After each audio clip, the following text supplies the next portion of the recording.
Hey guys, Shadow Reviewer here. Today, I'm going to be reviewing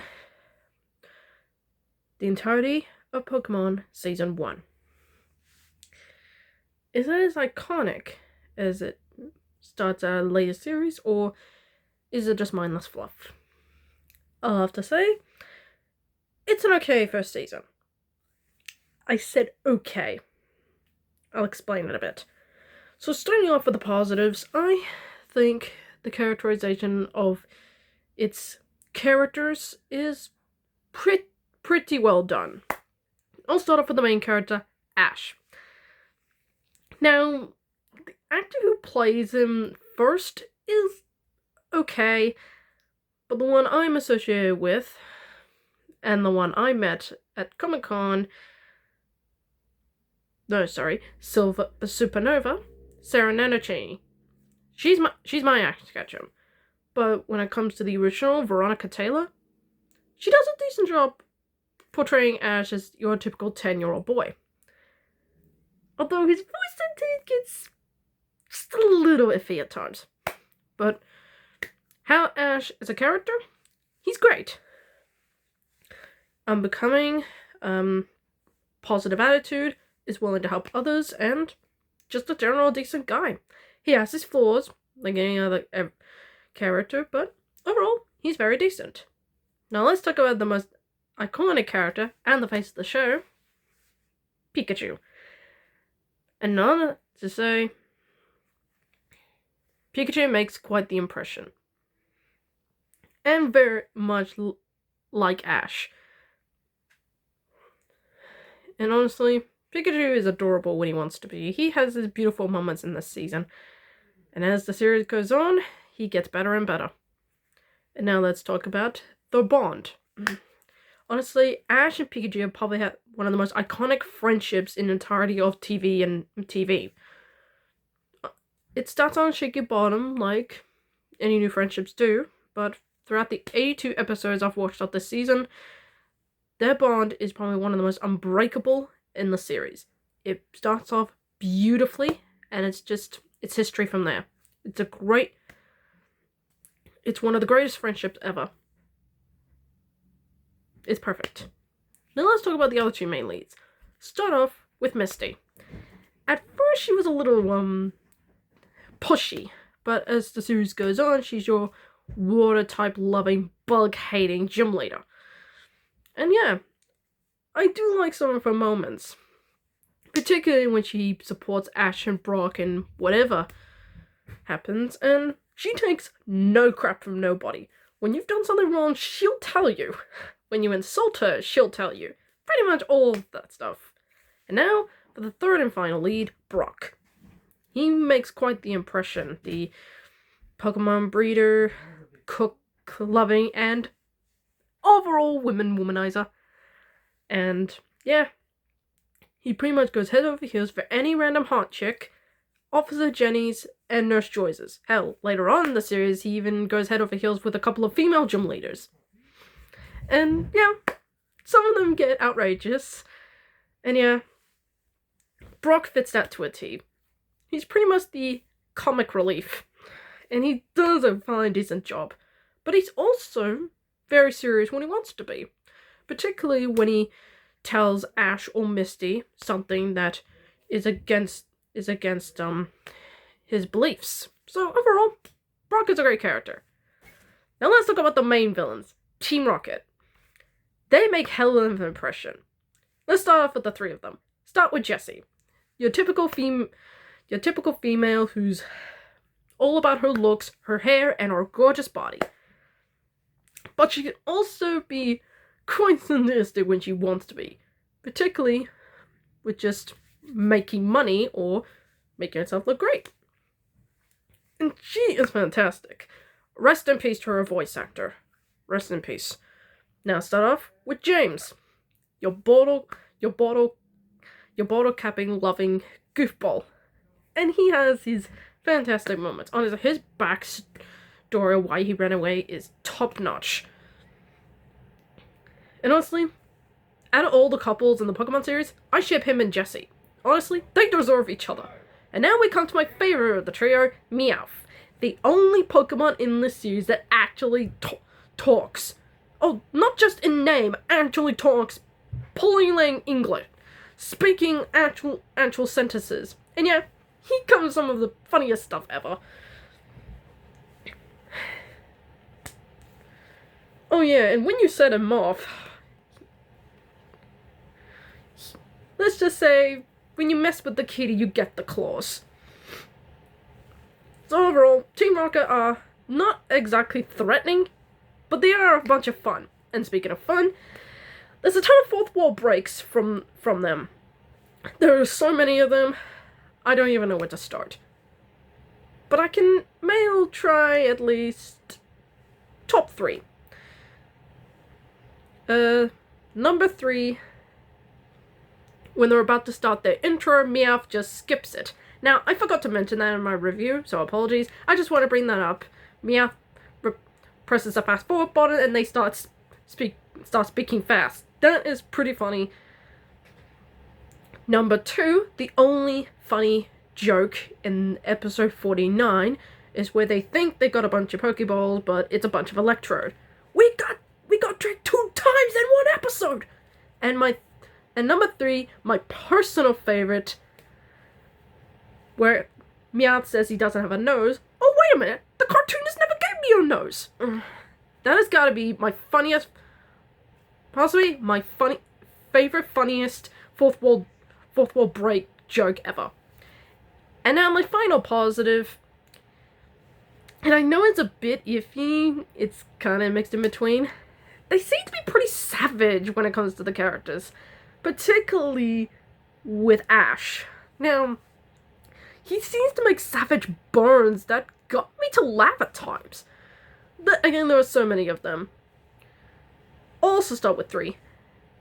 Number 3. I don't see your beautiful girl anywhere. Just turn around. Listen, Misty, only one of us can hallucinate at a time. The second one is where Misty tells Gary, "You crack mirror. Have you seen yourself in the mirror lately? Damn." And my personal favorite, when Todd says that camera is his life, "Get yourself a new life." Damn, that hurts. So yeah, quite a few savage moments in this season, but man, when it hits, it's freaking funny. Alright, now on to the mixed aspects. The Pokemon themselves. Now, I will get into the good ones. Ash's Pokemon. Pikachu, great. Bulbasaur, great. Squirtle has his moments. Muck is a ton of fun. Kingler was badass. And as for the other 50, Pidgeotto is your average bird Pokemon. Charizard is a joke. Thank God they do his character better. And his 30 Tauros. Yeah, he only captures 30 of them in 1 episode. That's it. Now on to Misty's Pokemon. You got, well, Horsea, Staryu, and Starmie. Pretty good Pokemon. Togepi is downright adorable, the only non-war Pokemon that Misty carries around, but our only negative is Psyduck. It can have its moments, but it can also interrupt the episode when Misty doesn't even ask for it. Now on to Brock's Pokemon. His Vulpix is great, his Onix is great, Geodude is okay, but he catches a Zubat and never uses it ever again. Seriously, what was the point? Okay, so now, the Pokemon League. It's not one of the greatest leagues in the series, but most of it ain't all bad. I do like his 1st and 4th round battles. They're among the best. His 2nd one, meh. His 3rd one was a little better. His final one, but I also say, it does have cool moments. I love Richie. He's a great character. Wish he was the rival. We could have gone more on that in the negatives. And Gary getting what he deserves. More on him later. His sugarcoat is sweet. And I do like the season finale. Top-notch stuff. The gym battles are also 50-50. Now, if you've watched my Kanto Gym Lanes ranking video, go watch that for more details. But let's just say 3 of them are good, the rest of them are 3 are good, 2 are passable, and the rest of them are Ugh. So yeah, 3, 5, 8. Yeah. So again, 3 are good, 2 are passable, the rest of them are suck. And now my final mixed aspect, the side characters. Now, there are some good ones in there. Professor Oak is good. I love Delia Ketchum, Ash's mother. She is an absolute freaking sweetheart. I like Mr. Mime. Todd is okay character. Weirder at the start, but does get better later on. But the one annoying side character that pops up every single time, for better or worse, is Jigglypuff. It follows Ash in the game around multiple times to either be a part of the episode, or stop the episode, or just be the Deus Ex Machina. Stop doing that. I hope they turn this character down in the next couple of seasons. Please, stop doing that. I hate the Deus Ex Machina. Alright, so let's get on with the negatives. And a lot of people will agree with me on this. In fact, another YouTuber has done this before. And I'll put it into 3 simple words. Too much filler. I mean, 82 episodes in one season? Maybe cut the season in half. So what they should be focusing on: gym battle episodes, Pokemon catching episodes, Pokemon learning new moves, or the Pokemon League. Those are the 4 main things you should be focusing on. And we get somewhat that. We get 20% gym battles, 10% of the Pokemon League, maybe 15% on Pokemon catching, 2% on one Pokemon learning one move, which is Bulbasaur learning Solar Beam, and pretty much 60% filler. I mean, good freaking god. I mean, the first 6 gym battles, we had, what, 5, maybe 3 episodes apart? From gym battle number 6 to number 7, we have, I kid you not, from episode 33 to 57. Yeah, count that up, and that's way too much. I mean, I could barely get through some episodes because some of them get so goddamn boring. Oh my god, so much filler. And I know you're supposed to try, get kids into this stuff, but maybe tone down a little bit. This is the longest season in the series, and thank god they toned it down, but this is pushing it, guys. And now, on my final negative. Remember I said that Richie should have been Ash's main rival? Gary, the professor's grandson, is one of the most annoying characters in the season.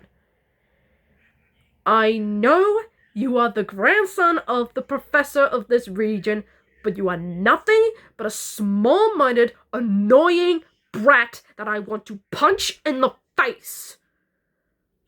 I know you're supposed to be like a character from the games, the manga, and pretty much anything, but Jesus! All he does to Ash is make him feel pathetic. I mean, I know he's supposed to be your rival, but this isn't rivalry. This is bullying. You need to stop. Thank God they leveled down his character, but from the Johto reader onwards. But Jesus, I want to punch you. You are annoying. And you getting eliminated in the 4th round of the Pokemon League is what you deserved. Screw you. Okay, so is season 1 a bad season? No. It's just how do you it's like baking a cake but with too many flavors. Cut some of them out and you would have a beautiful cake. That's what the season is. It's got a good structure but too many things.